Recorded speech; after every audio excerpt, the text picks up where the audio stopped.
Well, welcome to On Democracy with FP Wellman. I am Fred Wellman, the host of the show. I am thrilled to have you. We have got a lot going on. I believe there's more Donald Trump indictments we probably won't talk about in this show. I imagine a lot of people on the MeidasTouch Network are going to be a Donald Trump indictment talk, but we've got a great guest, Representative Abigail Spanberger from Virginia is joining us. Thrilled to have her, former CIA officer. I mean, I don't want to waste any time. Let's get on with the show.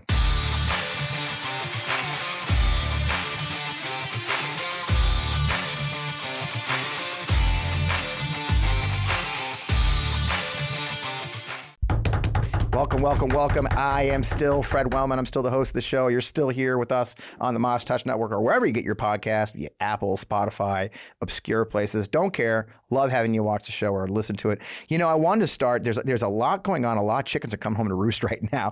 And there's one chicken that keeps showing up, and that's Robert F. Kennedy Jr.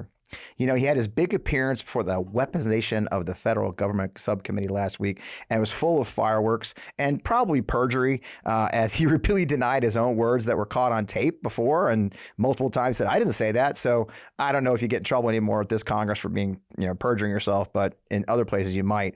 And I was really thrilled to see how the House Democrats actually went hard on him as opposed to the more subtle and nuanced approach they used with the IRS whistleblowers. I think we talked about it before. RFK Jr., I'm sorry, does not deserve a soft, understandable hand, patty cake little holding. He is a very, very virulent anti-vaccinator. He's a conspiracy theorist. And more importantly for me and frustrating to me is he's definitely being pushed by the Republicans. I mean, what does it all mean? The Republicans have been relentlessly pushing him. He was mentioned, I just saw a story today on the Washington Post. He was mentioned on Fox News over 80 times since April. Okay? A Democrat has 80 pieces on Fox News. He was a guest and witness for the Republicans last week at that subcommittee hearing, not the Democrats. So is it making a difference? Well, as always, we go to the polls, and the polls aren't great for him, thankfully. He started off last month with polls as high as 20%, and which anyone who understands early polls in an election cycle like this, so, for those who are political insiders, this is the off year. The year before an election starts off, it's considered an off year. As you know, we may have some debates coming up soon, but the first primary isn't until January or February. So this is considered an off year. So, early polls are hard to really get excited about, though everybody likes to. And the early polls, though, he was getting 20%, but it's really hard to resist. It's likely because of his name recognition. I mean, RFK Jr., Robert F. Kennedy Jr. is a pretty big family name. If you're not dabbling in politics right now, you're not tuning in the news. I have a lot of people tell me they're not. Hey, a Kennedy. I mean, to the casual observer, they're excited that somebody of the famed Kennedy clan is stepping up. But then, like I call it the Ron DeSantis effect, by the way, then the Ron DeSantis effect kicks in. And that is when people actually start learning about this person, their numbers go down. Because when they learn about him, they find it's pretty bad. Quinnipiac University, I always get that name wrong. My God, I love your polls, but I can never pronounce your name. They released a poll last week showing Republicans continue to like Kennedy. Republicans by a 2-to-1 margin, in fact. But this is interesting. Among Democrats, his image was 2-to-1 negative. In other words, Republicans like this guy who's supposedly a Democrat candidate for president more than the Democrats he's supposedly trying to convince to support him. As a matter of fact, in a University of New Hampshire poll, just 9% had a favorable opinion of RFK Jr., compared with 69% who had an unfavorable view. And this is my favorite part. The survey asked people to use one word to describe Kennedy, and the most popular words were crazy, dangerous, insane, nut job, conspiracy, or crackpot. Now, look, I'm not a political expert, although you could argue maybe I know some stuff. Those don't seem good if you're running for president as the main words that people come up with to describe you, but I could be wrong. The same poll still showed Kennedy, though, pulling 10% in the state's Democratic primary compared to Biden at 70%. That's nothing, okay? But Kennedy was the second choice, and this is very interesting to me. Kennedy was the second choice of only 4% of voters. As a matter of fact, interestingly enough, many people said they would never, ever vote for him. And if Biden wasn't on the ballot and it was Kennedy, they'd write in Biden, 30%. Okay? That's how disliked he is in the Democratic electorate. So it'll be interesting to see how long he stays in this. But, people are seeing it now. They're seeing his anti-vaccine stuff. They're seeing him blame the U.S. and Ukraine for Russia's illegal invasion. They saw the veiled anti-Semitism of his comments last week about the COVID virus targeting certain people. So again, I think it's like Ron DeSantis, which I beat up a lot on my videos.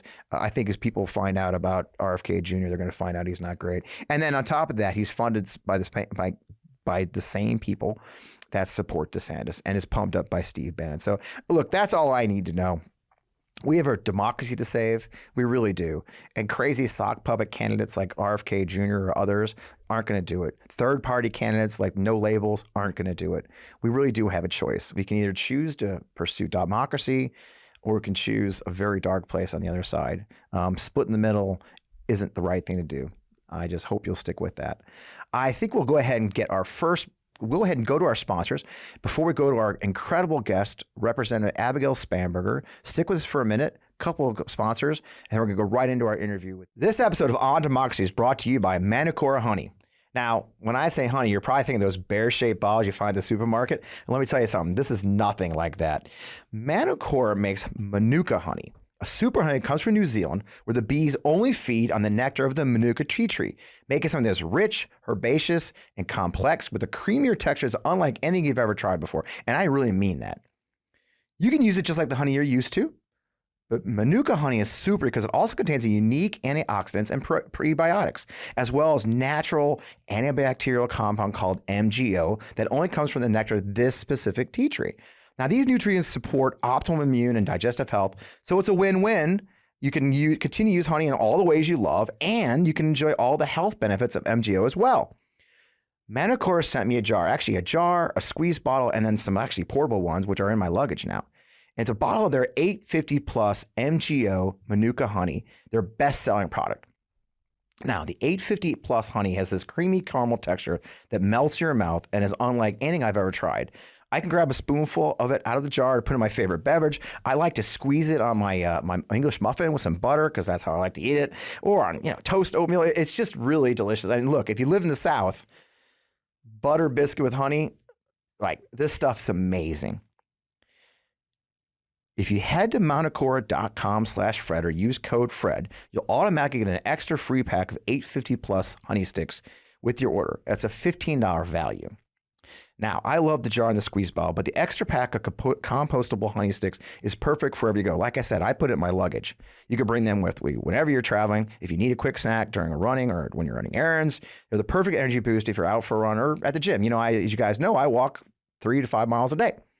That's MANUKORA.com/Fred or use code Fred at checkout to get a free pack of compostable honey sticks with your order.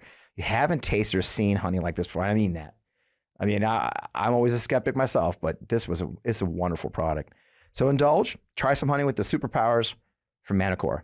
And we're back from our great sponsors. I am so excited to get to our guests as quickly as we can. I am thrilled to have Congresswoman Spanberger with us.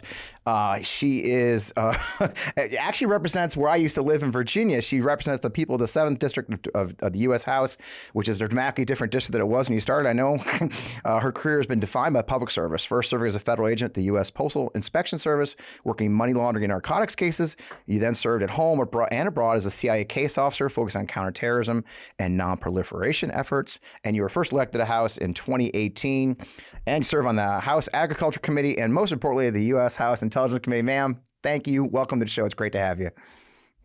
Thank you for having me.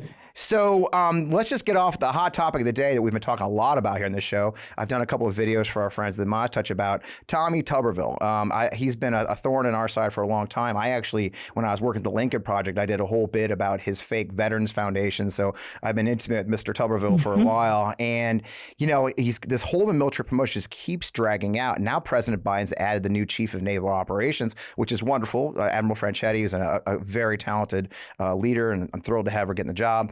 But the longer this drags out, the more outrageous it gets, I think. And he likes to claim that military leaders are telling him he's right. And I've got a feeling you're talking to different military leaders. What do you hear from actual military? No one is telling him he's right. It's all bullshit, right? Rest assured, no one is telling him he's right. Yeah, and what he's doing is he is standing in the way of not only the promotions of individuals, but their ability to do the job. Right. Be it the fact that I represent Quantico, so I represent thousands of Marines active duty, and then so many more Marine veterans. And the idea that there is no commandant of the Marine Corps is just stunning. And that is because of Tommy Tuberville. There are military facilities across the country that either aren't getting the leadership that was supposed to transfer in PCS in this summer, or are on track to not necessarily get the military leadership that's supposed to be leading them. Chairman of the Joint Chiefs, he is done in October. If this continues, does this mean that, if Tuberville has his way, we won't have a chairman of the Joint Chiefs? I mean, the list goes on and on. Depending on estimates by the end of the year, there will be more than 650 positions unfilled if he keeps this up. It's outrageous, it's terrible, and it is absolutely dangerous to our national security. And you said something the other day, you were drawing on something that General Brown said, which Brown said they're doing workarounds, like they're adjusting. And I mean, think about what you're saying. I believe his quote is, "We are mitigating for these challenges." Right. And the idea that any military leader anywhere is planning for or reacting to or adjusting to challenges created by one United States senator it's outrageous. It is outrageous. I could my laundry list of adjectives in my anger and his incompetence and his obstructionism is just, I would go on and on. I could do a full alphabet. Well, it's the arrogance, and it gets to the policy. And DOJ, I believe, already did rule that the policy does not violate the Hyde Amendment. They're not paying for abortions, right? They're paying for the travel expenses that go with it. Much like I've joked on the show a couple of times, I'm sure guests are tired, listeners are tired of it. But when I needed to see a neurologist, and I was at Old Fort Rucker, I had to go to Fort Benning for it. That was TDY. It was paid for. I mean, this is necessary health care for women. You're a mom. You understand that these are what we're talking about is reproductive care, and abortion is necessary health care that's not available in the states we're forcing them to be stationed in. I mean, what's your take on that Hyde Amendment argument? It's not factual. Okay. There are not any federal dollars taxpayer dollars are not paying for abortion. Taxpayer dollars are uninvolved in this. It is the military is saying if a woman needs to consult with a physician or have any sort of medical, and it's not just abortion, fertility treatments. If a woman might need to travel for particular, healthcare needs, that is just what happens. Yeah. When I was a CIA officer and I was posted overseas, if healthcare that you or your dependent family members needed weren't available in the country where you were assigned, they would bring you back home. My middle daughter was born overseas, and they were very clear. If you do not think that you'll get U.S. level medical care throughout the course of your pregnancy and delivery, we will medically evacuate you back home. Yep. Right. And that's because you are only in such and such location. And sometimes it's an issue of you might be in a rural place where, in your case, the physicians you needed weren't local. Right. For some cases, as is, currently the challenge, some state laws are making it so that the options that women need might not be available in all states. Yeah, and I think that's the thing is, and I think retired Admiral Kirby did a great job just laying out, like, this is a major challenge for recruitment. This is a major challenge for re-enlistment. I mean, it is getting very ugly. And I see the same thing in probably the intelligence community where it's hard for those of us who served. I'm a veteran, 22 years, Army, combat. It's hard for me to tell my kids, or especially my women, hey, you should join. It's great. I mean, that we're seeing that's where recruitment's falling off, isn't it? Well, and I think it's important to note it's not just related to, in this particular case, one senator's mad about the fact that a woman might get a couple of days off to go, potentially meet with the doctor, potentially to consider whether or not she might, whether abortion's, a choice she's going to make. It's not about abortion. The challenge that this creates for our military overall is that we are seeing, in this case, a senator, maybe we'll talk about the NDAA, in that case, so far the House of Representatives, trying to insert politics into the military. Now, and president to president, administration to administration, there's certainly ebbs and flows. Politics, of course, is not outside of the day-to-day. But the fact that politics is engaging in which books might be available at DoD schools, or politics might be engaging, in a woman's healthcare options, or politics might be engaging in what type of mental health services you can get for your dependent child who might be struggling. Like, that's where this becomes a real challenge on the recruitment side, is if you have someone looking at whether or not they might stay in the military. Right. One, how respected or not are they by a United States senator who says, no, that job is, a commandant of the Marine Corps, that can go unfilled, right? Like, that in and of itself, for the Marines in that chain of command to see a senator say, that position doesn't seem all that necessary, I'll just keep it empty for a while. Like, morale, overall sense of respect, and then the fact that it's all being done for a political reason for service members, and certainly I think you and I are the same in this. I was CIA under the Hatch Act, you were Army, and we served missions. And politics was not in my day-to-day. I was outside of politics because you didn't bring it to the job ever. And so now that it's being injected into these spaces, I'm hearing from a lot of the folks that I represent that they like to keep their politics at home or in the polling, booth. But the idea that it's coming day to day to their workplace, and particularly on these areas that impact their families, that is causing major challenges. It's funny. I'm of the old school. I got commissioned. Wait, I'm going to tell you how old I am. I got commissioned in 1987. I think it's on Wikipedia. Go ahead. It is. Yeah, I'm old as dirt. So I'm a grandpa, for God's sake. But I got commissioned in 1987. There was actually a tradition then. People find it shocking that traditionally officers didn't vote. That very often for many years the tradition was. I was still part of that later part of the tradition of officers. We were so apolitical we didn't even vote. I remember telling people I don't vote for my boss. That's weird. And I changed my mind later in my career, but in those early days, we were so apolitical we didn't even vote a lot of time. And so you're right, and you brought it up. The NDAA was just shocking to me. I mean, that like you said, national security has become a football for the Republican Party, and watching the debate unfold was just shocking. I mean, they packed in, you mentioned it, anti-abortion. They packed in, oh my God, the transphobia, the trans speech from was it Rosendale? I was shocked. The book banning from Lauren Boebert on DODEA schools, because she doesn't know it's DODEA. I mean, I was like, come on, And then for those who are listeners to understand, those insiders, nobody calls it DODEA, the education activity. It's DODEA. Everybody calls it DODEA. It just shows you're not local, And then dismantling DEI programs. If you don't know it's called DODEA, maybe you shouldn't be making all sorts of rules about what happens. It's outlawed, right? DODEA schools. It goes right to it. It's a laundry list of MAGA fantasies. I mean, what was that like for you watching all this unfold as a former CIA case officer? You're sitting there in the House watching this outrageous behavior directly going to our national security. I think there's a couple elements that made it even sadder, not to drag it out, but the Armed Services Committee of the House, and I serve on the Intel Committee. I don't serve on the Armed Services Committee, but many of my friends do, and so I watched. And I put forth a variety of amendments for inclusion in the NDAA anyway.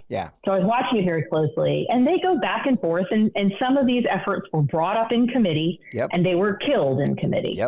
And the committee passed a piece of legislation, the House committee, out of committee, 58-1. So one person, out of all of the members of the Armed Services Committee, one person voted against the committee legislation.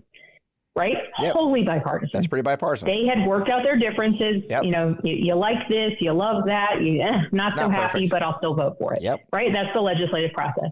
Then it gets to the House floor, and all of those members who had worked for months on getting a bill out of committee just watch as they, drop in legislative text after legislative text and amendments that just absolutely went against every effort that had been taken in that in the Armed Services Committee to get a bill that could, pass out of committee. Then it's supposed to go to the floor. The rest of us say, okay, we're not on the committee. They agree with this. Maybe we'll add or do a little tweak here or there, but we're not supposed to mess it up in the way that, frankly, was done. And I think that it's in that context. It's not that we live in a world where Democrats and Republicans can't agree on a National Defense Authorization Act, and this is just where we are. That's not the reality. The reality is 58 people agreed out of 59 And then it came to the House floor,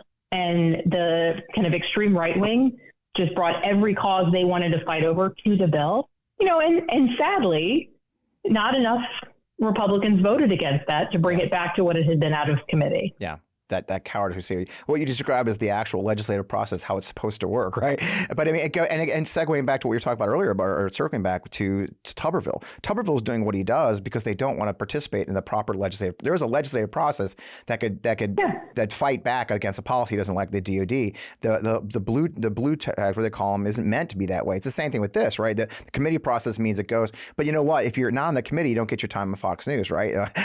You don't get Lauren Boebert doesn't get her little act where she gets to talk about and that's a lot of times it's more of a pantomime for TV than an actual for legislative process, which I know has to be hard for people like you. And I was going to talk about it later, but I mean, bring it now. It's like you do a lot of bipartisan things. I was looking at as we're preparing for the show, I do a lot of research, and you feel you're proud of the fact you field bipartisan bills. A lot of those things you talk about a lot. It's like, hey, I'm real proud to have my name on this bipartisan bill. I think you just did one on parent fees, paying fees to be with your kids, and and others. And it's got to be hard to play bipartisan in this environment. How do you find yourself being able to find? I mean, I know you talk to Matt Gallagher a lot. He's one of us, but still, where do you find the energy for bipartisan at this point? Well, I think when I started in the House, the Democrats were in charge and the Republicans were in charge in the Senate. So by the very nature, if you want your bill to become law, you got to you need enough votes to pass it out of the House. And previously we could do that with just Democrats, but then it has to go somewhere in the Senate. So unless you got Republicans, and, frankly, even then my second term in Congress, it was Democrats in charge in the House and Democrats in charge in the Senate, but you still got the filibuster. Yeah. And now it's Senate Democrats are in charge and we've got Republicans in the House. If I want to legislate and achieve something legislatively for the people that I represent, then I have to make sure that the coalition is big enough that, the desire to pass the bill is there, that the desire to pass it in the Senate, I can make it, and then ultimately get it to the president's desk. And, I had border security legislation signed into law by President Trump. And by President Biden. And I think in a district like mine, mine is classified as a toss-up district. I flipped my seat back in 2018. Trump had won my district by almost 7 points when I won it. And my predecessor had won by double digits in 2016 before I ran in 2018. So I have a lot of people in my district who agree with me, a lot of people who don't. Yeah. And then some in the middle who it depends on the issue. Some of them were willing to vote for me, some of them weren't. And so, in the workplace across my district, right, people work together for military members or business members or kids in school. Like, people have to work together. And frankly, sometimes our differences can make us stronger. Yeah. If I'm only preaching to the choir, then maybe I'm not, hearing other people's opinions, and I'm not bringing whatever message of, legislative message I'm trying to bring to others. If I think the policy I'm advocating for is right, then I should try and bring it to anyone. It would be a fellow Democrats who might naturally be slightly more inclined, or Republicans who, might need a little bit more convincing. Because if I can convince my colleagues, then I can make my case to my constituents. And if I can make my case to my constituents, then I can convince my colleagues. It's about coalition building. And, again, if I think I'm pursuing a policy that's good, why wouldn't I want everyone to no, it's good. to get that message? They may not all agree, but at least I've tried, right? Yeah, and I'm a fan of that. We had a young woman here on, if you probably don't catch the show, but a woman named Crystal Quaid. She is the House Minority Leader here in Missouri, and Crystal is in a super minority state. Everything she does has to have somebody else's name on it. But again, if you sacrifice pride and ownership for good policy and legislating, you have to believe there's an opportunity for that to come back to you. And I think that's probably why you got reelected over the crazies. Now, I have to bring up, talking about that, Margie Taylor Greene's telling everybody she's going to be on the conference committee for the NDAA. I mean, that's really unusual. I mean, I think a lot of people were kind of eyes went through their foreheads to hear a non-House Armed Services Committee member is going to be on the conference committee for the NDAA. I mean, what does that mean to you? And how far did your eyebrows go up on that one? Whatever it's meant to signal, and I'm sure that it's probably somebody trying to signal something, that she's on that conference committee and, that she's going to be engaged in coming together between the House and the Senate. I think the reality is that it will be predominantly House leadership of that committee, which, by the way, has already shown that they can bring people together and come up with a bipartisan solution. Which is why they're on that committee. Senate usually. Leadership. Yeah, exactly. So I expect that the good news is I expect that her role on that conference committee will be relatively irrelevant. Yeah. But the bad news is somebody somewhere, and I guess that would be Speaker McCarthy, thought it was important to signal that she would be involved, even if she may be deemed irrelevant. That's the thing. By those leading the efforts. Forgive my memory. It's been a while since I worked on the Hill. I did work on the Hill for a bit. Do conference committees don't necessarily hold hearings, do they? It's mostly done in private, if I'm correct, or am I crazy on that one? It is. Typically it will just be kind of committee member to committee member, staff to staff. Yeah. And then they just bring it back to the full House or the full Senate. Right. So there's no Fox News hits on that. So I don't see what the point is. I mean, because I do remember we ended up beginning Committee Act, I want to say 2016 for the VA bill, as when we were fighting to get IVF and reproductive health care approved for veterans who were injured in combat. And it was in that year it went to committee. And we were really thrilled that, frankly, a lot of your Republican colleagues were the ones who fought for it, realizing that, a veteran who gets injured in combat, part of his healing is having children, perhaps, and that should be paid for. So, another thing, obviously, probably the news is breaking as we speak. I can't even keep up the news anymore. There's a very good chance the ex-president got yet another indictment against him in between us talking and then this going broadcast. But, I liked, there's a trial date now set for the Trump, I call it the Trump espionage case, by the way. That's messaging. The Trump espionage case. And they continue to downplay those documents that were left unsecure. And I really want to bring this up with you as a former CIA officer. And, obviously, I was an Army officer with a top secret clearance myself. I mean, it's the way everybody's trying to minimize what we were looking at in some of those pictures and what was being done, what Walter Nauta was actually talking about when you talk about a 5A's document. How bad is this? How bad is the risk to our classified documents with the exposure we're hearing about? Let me take a deep breath. Yeah, that was a big pause there. Right? I mean, I have so many questions, and frankly, some of them I started to get answered along the way because I am a member of Congress and I get to ask some of these questions. But the reality of what we're looking at is a president was able to pack up into boxes some of our nation's most classified, secret documents. And it's not just, we know XYZ about, ABC country. Right. It is, this is how we would engage militarily if a war were to break out with ABC country, right? Like, that is about protecting our service members. That is about maintaining our battlefield advantage. Yeah. Right. It is, about protecting the sources and methods. So that might be people who are in inner circles of various countries and leadership, groupings around the world that are telling us information, right? Yeah. Or the methods, our ability to get information on world leaders, on other plans and intentions, on other, countries' military planning, however we may be able to do that. Yeah. And so the idea that this information is out there, just sitting in bathrooms and ballrooms at some hotel in Florida is unbelievable. And, any colleague I ever had at CIA, and we handled classified information every single day. Like, everything I touched in the workplace was classified by the virtue of our job. The idea that somebody would just have that information, remove it from the place where you're allowed to have it, and just, keep it at their home. I mean, any regular person would be in jail for the rest of their life. Yeah. Like, hands down, no questions asked. Like, and we're not dealing with a normal person, right? No. He was the president. But if you're the president, you are supposed to want to protect those secrets. You are not supposed to bring them out and sort of show them to reporters to curry favor, or, I mean, they already think you're cool. You were the president, right? Like, you don't have to impress people with the fact that you had access to intelligence.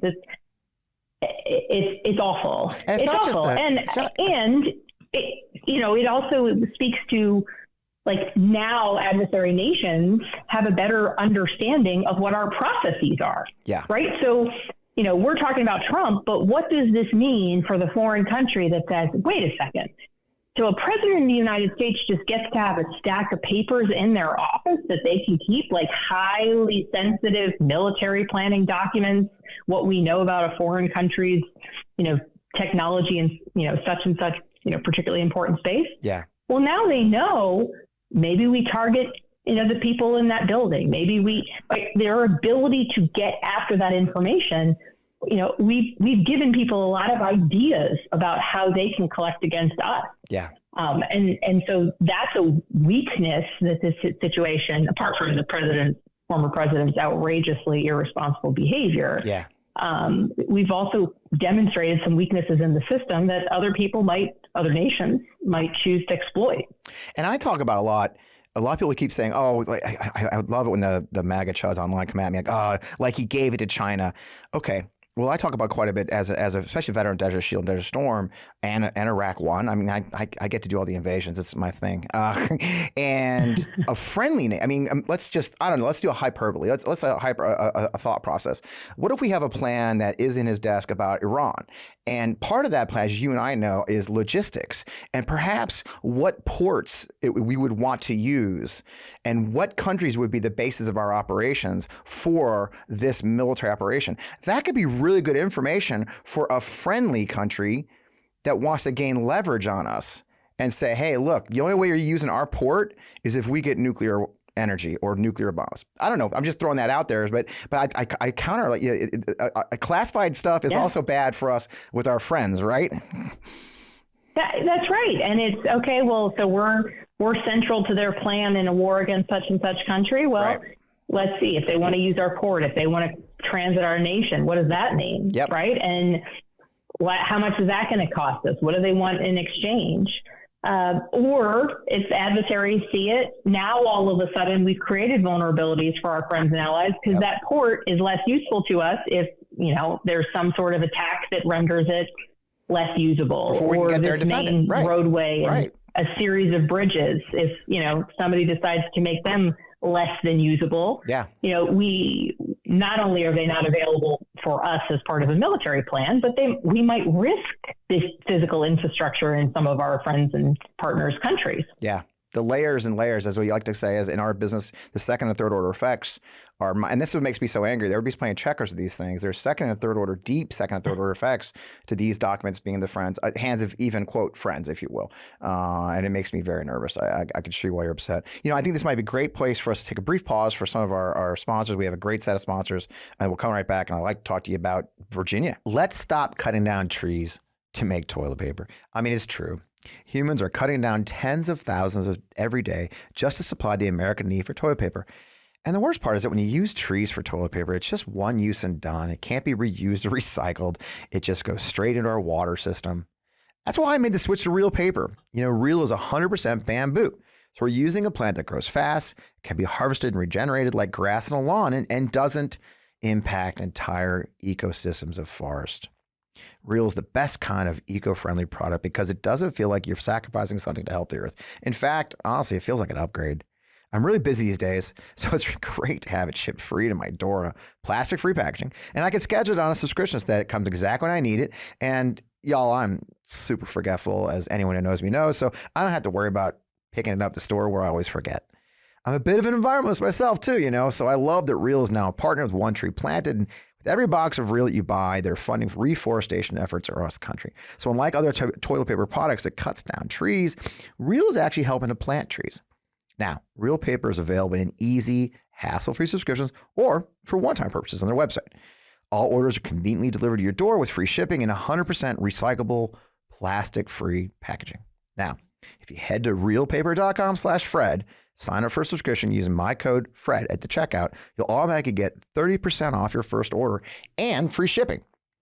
So that's REELPAPER.com/Fred, or just enter the promo code FRED. Get 30% off your first order plus free shipping.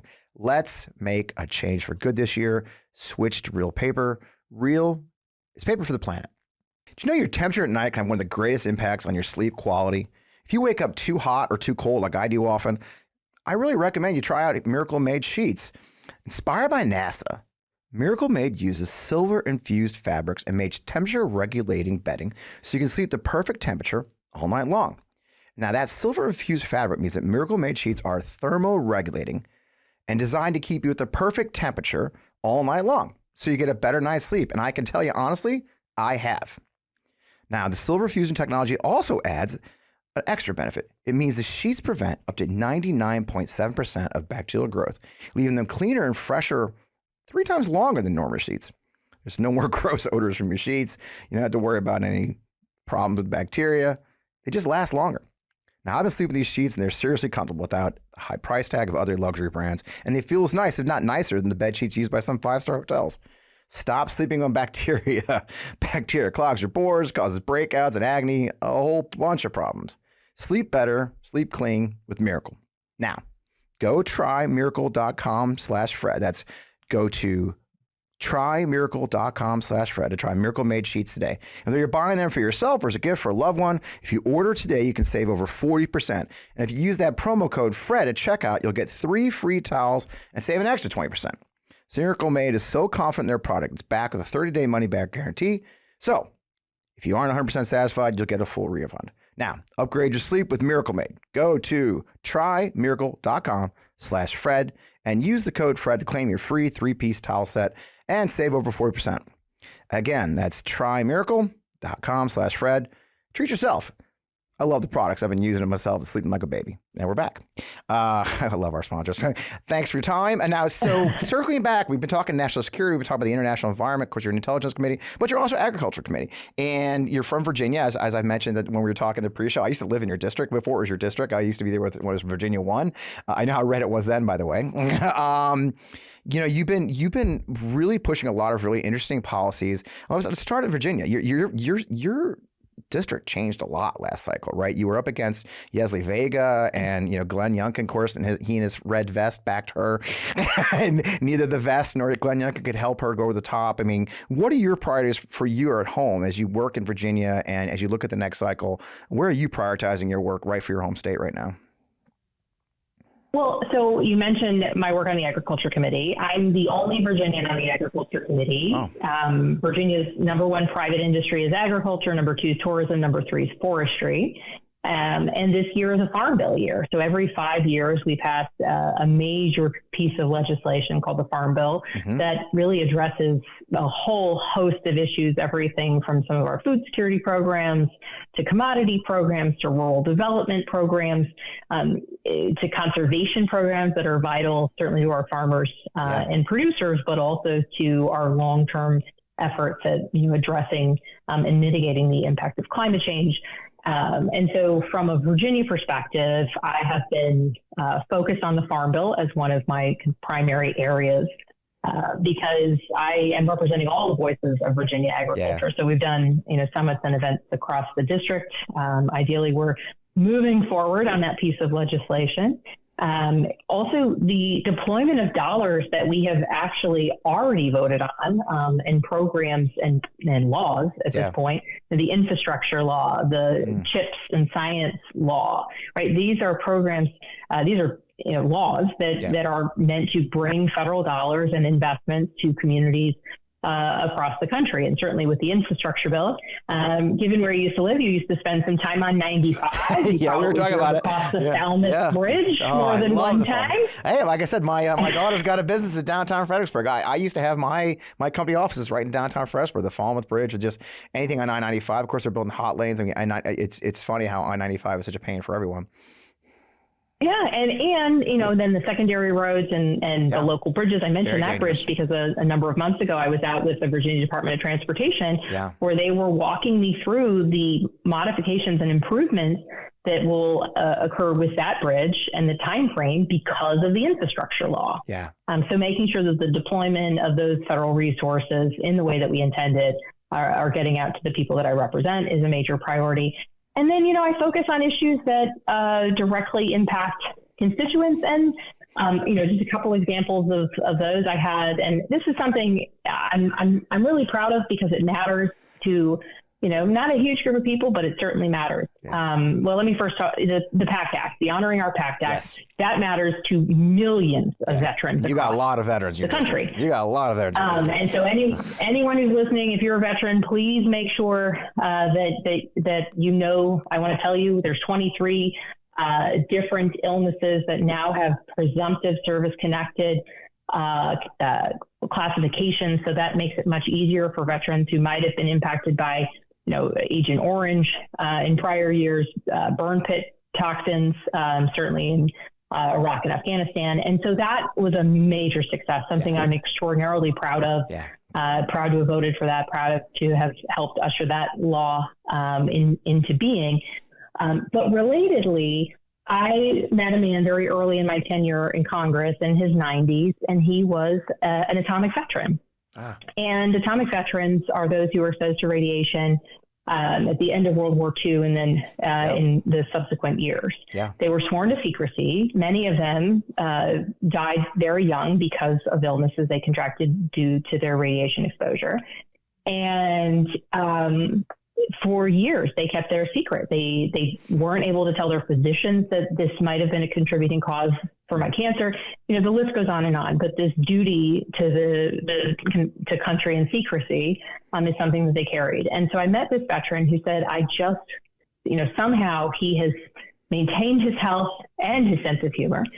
And he said, I want years after I'm gone to know that my brothers in arms are remembered. Yeah. And so we worked for years, a little bit relentlessly, to ensure that Atomic Veterans Day is recognized and is every year celebrated. And so it was just last week that Atomic Veterans Day was observed because indeed we got it signed into law that every year the president shall announce and celebrate Atomic Veterans Day. And so, that is I am proud of many of the pieces of legislation, that have like real meat on the bones in terms of what they deliver to communities, funding and federal support and policy impact. But this is one where a man who has spent the entirety of his life making sure that those he served with who died young would not be forgotten, and the idea that we could finally get that across the finish line for him. And I'll tell you something funny. You mentioned redistricting. He was districted out of my district in redistricting. And so that was right about the time that I called him to say, it's done. We got it done. We did it. I promised you we'd get it done. We did. And he says, Abigail, it's a shame about that redistricting. I was finally fixing to vote for you. You finally pulled it off. And so, and the idea, and so across Virginia, the exciting thing is we have 100 seats in the House of Delegates that are up this November, 40 seats in our state Senate. So that's the entirety of our General Assembly is up for election. Wow.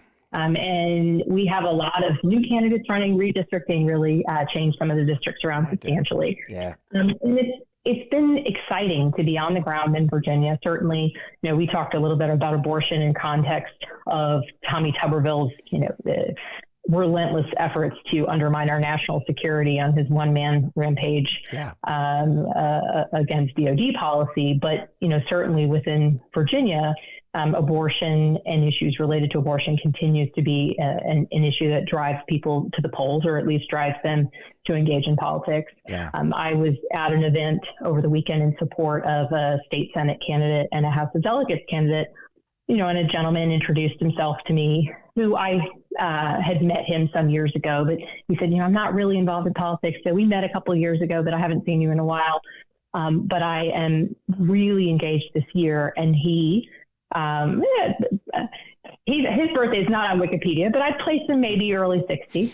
And he was saying it's terrible from his perspective that, his daughters and women have fewer freedoms than, his wife or, other women who were coming up of age after the Roe v. Wade decision was made. And so it's interesting to see just how much these sort of attacks on our freedoms continue to be incredibly important. As a woman, I appreciate everyone's continued engagement. Yeah. And certainly we have a governor in Virginia who has said he'd sign legislation restricting abortion were it to come to his desk.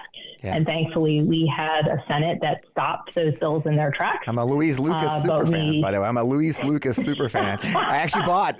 I have one of her blue vests. So, if you remember, she sold blue vest of her own in support of Louise Lucas's. I'm a huge. Well, I suppose maybe some of your listeners, but she is an amazing state senator who takes great pride in calling herself and the rest of her Senate colleagues the brick wall. The brick wall. And the amount of determination and at times sass that woman brings to political conversations. I am deeply appreciative of all that she continues to do. She has been in Virginia politics for years and always been a loud and important and valuable voice in kind of all issues of what's right and issues of principle. So yes, her brick wall held, but it would be nice if she had a little bit of a break and didn't have to help. Yeah. Ideally they just won't get to her. Yeah. So that's the goal with these elections. She's tough. And then you said something real key there that, doing the right thing in as a representative election. I loved hearing your story about the gentleman, the atomic veteran. I mean, so often I'm so blessed to speak to elected leaders like yourself. I've had a number of them, on the show recently. And those are often the stories. It's my favorite part of talking to an elected official like yourself, who's been in there for a while.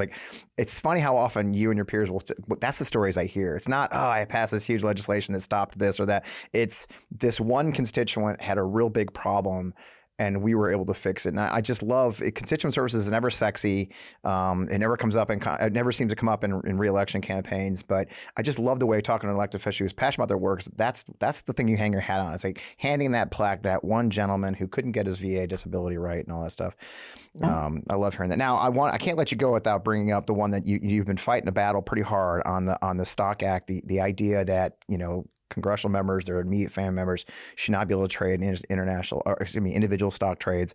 Tell me about where that's at, and that's bipartisan too. I believe you are talking with some Republicans on that. And where's that fight? That fight's gone on a few years. Where are you in the fight? Tell us more about why you're taking on this battle. It's again, powerful forces on both sides of the aisle, frankly, are against this idea. Yet you've been very loud about it. Tell us about this idea of stopping stock trading. Well, and if anyone has been paying a lot of attention to the floor debates over the NDAA, you might recognize a particular name, and that would be Congressman Chip Roy. Yes. Chip Roy out of Texas.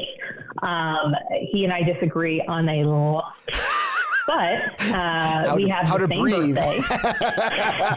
On a lot. It may be the understatement. God bless you. We disagree on a lot, but we have the same birthday. Okay. And we both went to the University of Virginia. Oh, okay. And so I say that because when UVA was doing really well in basketball, we struck up a little bit of a casual basketball-focused friendship, found out we had the same birthday, and from there said, it doesn't appear that we agree on much. I wonder if there's something we could work on. And there have been comical conversations where, well, what about this? Nope. And then in the early days of COVID, when there was just report after report that this senator bought these stocks and this House member sold these stocks, he and I were on the floor and we were talking, and somehow it came up like, this is unbelievable. Like, this is a problem. Right. And we said, okay, let's do something about it, because the problem isn't just that there's reports that senators or House members are buying or selling these stocks. That's a problem in and of itself. But the secondary effect is that the American public say, of course they are. Right. Look at them, right? They're benefiting themselves. And so the actual action is problematic in and of itself. Yeah. But then the fact that it is feeding this narrative that the American people can't trust us, or the American people don't trust us, or what's the point of engaging in politics, or everybody's in it for themselves, right? Yeah. That narrative is deeply damaging to the fabric of our country. Yeah. And so Chip and I got to work on this and said, okay, what's the problem we're trying to solve for? And we named our legislation ultimately the Trust in Congress Act. It's a longer acronym. Yeah. But it would ban members of Congress from buying or selling individual stock. And it's pretty straightforward. We vote on bills that can move markets. We have meetings with industry leaders because, frankly, we need to. It informs much of what we do. Yeah. And they share very openly and honestly what they're seeing in the marketplace, what they're seeing in their business, the challenges they're facing, the successes they're having. And on any given day, we could walk out of that room and with that information, potentially make better stock choices than the average American. Yeah. And thankfully, there were some major leaders 10 years ago who put in place the original legislation surrounding stock purchases, right? It was a phenomenally good step in the right direction because it actually used to be totally legal for members of Congress to actually insider trade. Yeah. Now that is no longer legal, thank God. And we have great transparency, but through that transparency, we still see that there are major problems in the system. Yeah. So what's the solution? Stop us from banning or stop us from buying or selling individual stocks. Yeah. It is very bipartisan in its support. Yeah. We've got everybody. And if you're kind of looking at the ideological spectrum, we've got everybody from Chip Roy to Barbara Lee, right? Yeah. And that's a wide gap. Yeah. But people are united around this idea. It's also bipartisan in its opposition. Yes, it is. But we continue to add co-sponsors. We continue to engage people. And what was very interesting is we had so many of the members who came in new, who were just elected in 22, skewing more towards Democrats, but there were a couple of Republicans as well. Along the campaign trail, they were asked about our legislation. And so there were actually some first-time candidates or, first-time congressional candidates who ran ads saying that they were going to support our legislation, who talked across the campaign trail about how this is one of the reforms they think is important to restoring people's faith in our system. And, we faced some headwinds along the way. The former speaker certainly expressed that she hadn't been supportive. The current speaker has kind of intimated here and there that he might support it, maybe kind of, sort of. But I think that was, he has plenty of time to demonstrate that indeed is the case. But, Chip and I continue to push it and continue to make sure that for anyone out there who thinks, things need to be better on Capitol Hill and I want to trust my member of Congress a bit more. This is a great piece of legislation to advocate for. I don't think it solves all the challenges that Congress faces in a day, but at the end of the day, it certainly makes it so you would know, or any American would know, that when a member of Congress votes on something, it's because, they generally think it's the right thing to do. Right. Now, we could disagree with them on that. Yeah. But at the very least, we as Americans know it's not because it should benefit them or benefit their stock portfolio. I love it. I think it's a brave fight, and it is a necessary fight. You're right. It's we say this a lot, right? It's not just if we worry about what the PR fallout is instead of the actual policy and the danger to our nation, then we lose sight of the ball. So, well, congratulations on that. Good luck on that. I think I've gotten you way over time. I'm sure your staff's like, we got to go. I mean, it's just been a joy talking to you. If you get a chance, go to Fredericksburg. Stop by Sugar and Spruce. It's the terrific. I got to put a plug in my daughter's business. Now I got to pull it up on a map because right there, right on Caroline Street. I have actually been in there, and I think I have a visual for which one it is. I think you have. It's right there on Caroline Street. But now I get to go in and say, guess who I know? Yeah. There you go. They'll like, oh, that guy. He's nothing but trouble. Because I was walking there and go, what do you guys do here? It's a bit of a running joke. What do you guys do here? But well, I appreciate your time, man. Thanks for your time. Thanks for everything you're doing for our country, the fight you're in. I know it's not easy. I know you've got a lot of headwinds in your own district, matter of fact. And so we appreciate you being in the fight for us.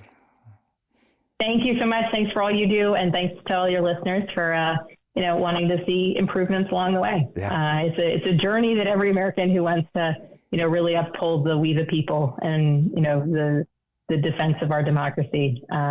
We need everybody. So thanks to everybody who's listening who continues to be a part of that effort. Good to be in the fight. Well, thanks so much. Man, what a great conversation. Congressman Spanberger is one of my friends. I'm a fan of hers. I've bumped into her in Virginia, and you can see how dedicated she is to not just our national security, but you see how she starts more and more talking about what's happening in Virginia and how she's making a difference. That's what I love. I love talking to elected officials with that passion about the people they serve. I don't think there's enough of that. I will circle back to Mary. I love the fact she plugged the Pact Act, as you may recall from a previous show. I was in Washington, D.C. at the VA, spoke to the secretary. If you file your claim for the Pact Act, if you're a veteran or a loved one of a veteran, if they file their claim or intent to file, by August 9th, it'll be, no matter how long it takes for you to file your paperwork and get it approved, it will be backdated to the day the law was signed, August 10th of a year ago. So I got to tell you, I did it, you guys. I finally did it. I already have a VA disability, but I'm very open. Gulf War syndrome was not a presumed condition for me, and now it is. So I refiled my paperwork, and I haven't finished all the medical paperwork. But since I went to the website, opened up the easy to fill out form, said, hey, I'm going to file for Pact Act. It's now called an intent to file, and so that holds my date. So I've made the deadline, and it may take me 2 or 3 months to get my paperwork and all, but it's worth it. So if you're a veteran, the loved one of a veteran, they haven't filed, if they served in Vietnam or anywhere in the Central Command region, which is Desert Shield, Desert Storm, forward to the modern era, Afghanistan, they should really look at the Pact. And it's va.gov/PACT. Again, va.gov/PACT. As you can see, the Congressman's all for it. I am too. You know, another thing I do, I gotta do a little demo. So, you know, I'm proud to be the chairman of the Forgotten Democrats, and you've heard me talk about this before. Every week I mention it. Forgotten Democrats is a community of folks who are working to make sure we elect more people in those hard races. As I've mentioned before, 23 Republicans ran unopposed last cycle. Another 126 ran with a opponent who never raised quite enough money to really put up a good fight. You know, on average, it's science. There's actually science that shows, you know, in the average congressional district, it takes about $200,000 to really put up a good fight. And these 129 races, they only raised an average of $71,000. It's not enough. And I was laughing the other day. So here's the demo. This is a cupcake, right? And it looks delicious. And when you pick a cupcake, you know, what do you look at, right? You look at the frosting and all, you know, the sprinkles on top, the decoration, and that's what we look at in a cupcake. And this is really our politics right now, right? Look at this pretty cupcake. On the sprinkles on top, what are the sprinkles on top? That's the Republican. Let's say this is the Republican caucus. The sprinkles are all the MAGA, right? We spend a lot of time thinking about the sprinkles and the decorations on the cupcake because that's our MAGA. And a lot of political groups are worried about those sprinkles. And that's fine. We need people focusing on that. And then there's the frosting. That's a lot of the extremists that maybe aren't Freedom Caucus or otherwise, but they get a lot of the attention. They get a lot of the air. People want to oppose them. Maybe they're the leader of a Republican Party. Maybe it's, you know, Kevin McCarthy's district. We want to take them on. But here's the thing. We wouldn't give a damn about them if it wasn't for this part down here. The part we always forget about when we buy cupcakes. What's the cake taste like? Look, we wouldn't have MAGA people up top like this and care if there wasn't a giant cake underneath. And no one in our political sphere often worries about dealing with this part right here. No one's dealing with the part that's ignored. These are the little quiet Republicans and congressmen you may never hear about. They do a really great job of looking like wallpaper and ignored. And people are taking them on across the country. Great Americans are stepping up to run for office in those tough races and not getting the support they need. And that's where Forgotten Democrats comes in. We know that if we can run everybody everywhere, if we can run someone somewhere all the time, you know what's going to happen? We're not going to have to worry about the MAGA. We're not going to have to worry about the rest of the frosting because it's going to be a much smaller cake. It's going to be a mini cupcake. And that's what our mission is to do, is to help those who are running, raise funds, give them money, give them support in these tough districts. I had a lovely conversation with a woman named Kaylee Peterson, who's running, God bless her, Idaho 1, a huge district. She's ran once before. She's running again. She was only able to raise about $60,000 last cycle.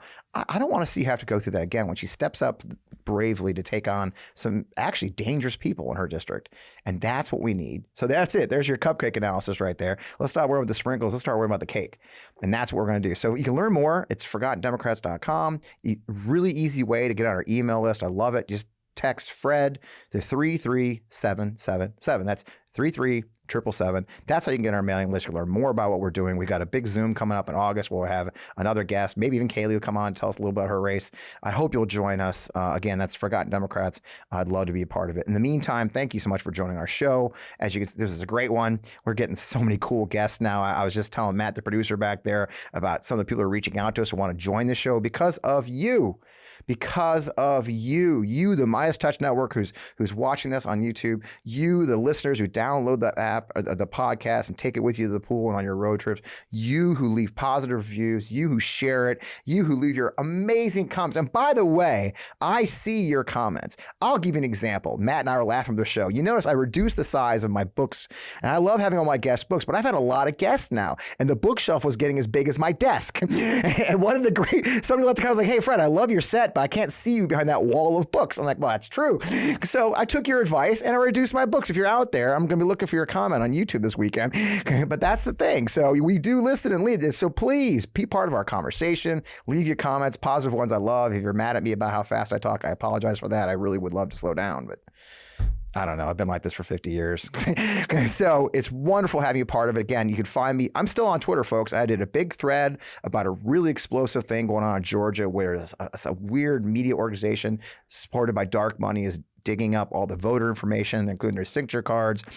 I'm still out there at FP Wellman. I'm really loving Threads. I'm on Threads now at FP Wellman Official. Same thing on Instagram at FP Wellman Official. Of course, the show is on Democracy Pod, and we have our own YouTube channel. If you ever want to check out, you can find actually all the shows even before we joined the MeidasTouch Network on there, and that's on Democracy Podcast on YouTube. Man, I love it. And thanks as always to our friends at Half Coast Studios and our friends at VIE Media. VIE.media is our good sponsor from day one of this program. They're your digital marketing partner right here in St. Louis. With that, I can't wait to see you guys next week. The fight continues. There's a lot of exciting things going on. Don't lose hope. I said something on Twitter this week. We are winning. I know it doesn't feel like it sometimes, but we're on the right side of history. You have to believe we're winning. So keep up the fight.